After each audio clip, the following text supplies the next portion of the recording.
Hello, this is James Corbett of CorbettReport.com, and today I come here with a message for you. You the environmentalists, you the activists, you the campaigners, you who have watched with a growing sense of unease the ways in which this world has been ravaged in the pursuit of the almighty dollar. You who have watched with growing concern the ways that we treat the planet that we are leaving behind for our children, for our grandchildren, and for those generations not yet born.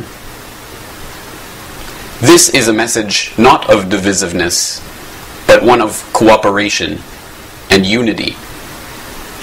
This is a message of hope and empowerment, but it requires us to take a look at a hard and uncomfortable truth.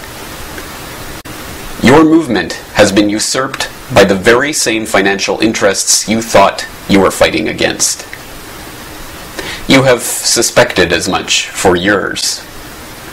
You watched with hope and excitement as your cause, your movement, your message began to spread, as it was taken up by the media and given attention, as conferences were organized, and as the ideas you had struggled so long and hard to be heard were talked about nationally, then internationally. You watched with growing unease as the message was simplified. First it became a slogan, then it became a brand. Soon it was nothing more than a label, and it became attached to products. The ideas you had once fought for were now being sold back to you for profit. You watched with growing unease as the message became parroted, not argued, worn like a fashion rather than something that came from the conviction of understanding. You disagreed when the slogans and then the science was dumbed down, when carbon dioxide became the focus and CO2 was taken up as a political cause. Soon it was the only cause.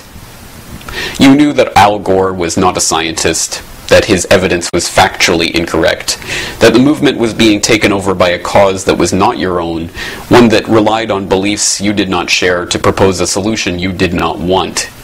It began to reach a breaking point when you saw that the solution being proposed was not a solution at all, when they began to propose new taxes and new markets that would only serve to line their own pockets. You knew something was wrong when you saw them argue for a cap-and-trade scheme proposed by Ken Lay, when you saw Goldman Sachs position itself to ride the carbon trading bubble, when the whole thrust of the movement became ways to make money, or spend money, or raise money from this panic. Your movement had been hijacked. The realization came the first time you read the Club of Rome's 1991 book, The First Global Revolution, which says, "In searching for a common enemy against whom we can unite, we came up with the idea that pollution, the threat of global warming, water shortages, famine, and the like would fit the bill. In their totality and their interactions, these phenomena do constitute a common threat which must be confronted by everyone together. But in designating these dangers as the enemy, we fall into the trap which we have already warned readers about, namely mistaking symptoms for causes.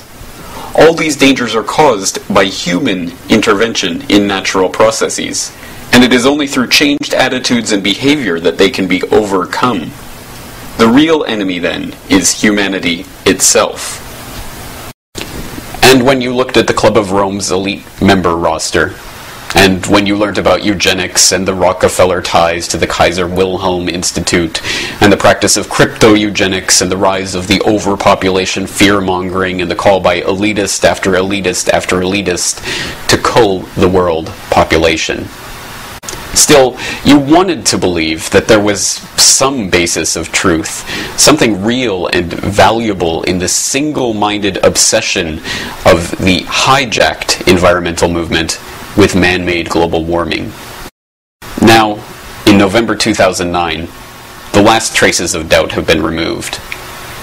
Last week, an insider leaked internal documents and emails from the Climate Research Unit of East Anglia University and exposed the lies, manipulation, and fraud behind the studies that supposedly show 0.6 degrees Celsius of warming over the last 130 years, and the hockey stick graph that supposedly shows unprecedented warming in our times, and the alarmist warning of impending climate disaster.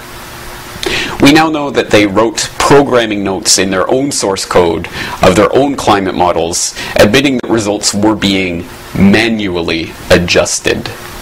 We now know that values were being adjusted to conform to scientists' wishes, not reality. We now know that the peer review process itself was being perverted to exclude those scientists whose work criticized their findings. We now know that these scientists expressed doubts to each other about the reliability of the science that they publicly claimed to be settled. We now know, in short, that they were lying. It is unknown as yet what the fallout from all of this will be, but it is evident that the fallout will be substantial. With this crisis, however, comes an opportunity to recapture the movement that the financiers have stolen from the people. Together, we can demand a full and independent investigation into all of the researchers whose work was implicated in the Climate Research Unit affair. We can demand a full re-evaluation of all those studies whose conclusions have been thrown into question by these revelations, and all of the public policy that has been based on those studies. We can establish new standards of transparency for scientists whose work is taxpayer-funded and/or whose work affects public policy, so that everyone has full and equal access to the data used to calculate results, and all of the source code used in all of the programs used to model that data. In other words, we can reaffirm that no cause is worth supporting that requires deception for its propagation. Even more importantly, we can take back the environmental movement.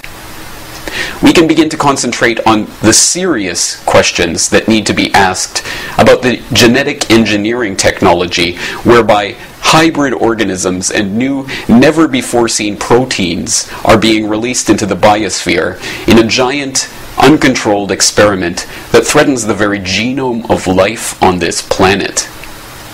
We can look into the environmental causes of the explosion in cancer and the staggering drops in fertility over the last 50 years, including the BPA in our plastics and the anti-androgens in the water. We can look into the regulatory agencies that are controlled by the very corporations they are supposedly watching over. We can begin focusing on depleted uranium and the dumping of toxic waste into the rivers, and all of the issues that we once knew were part of the mandate of the real environmental movement. Or we can, as some have, descend into petty partisan politics. We can decide that lies are okay if they support our side. We can defend the reprehensible actions of the CRU researchers and rally around the green flag that has long since been captured by the enemy. It's a simple decision to make, but one that we must make quickly before the argument can be spun away and environmentalism can return to business as usual. We are at a crossroads of history, and make no mistake, history will be the final judge of our actions. So I leave you today with a simple question. Which side of history do you want to be on? For the Corbett Report, this is James Corbett in Western Japan.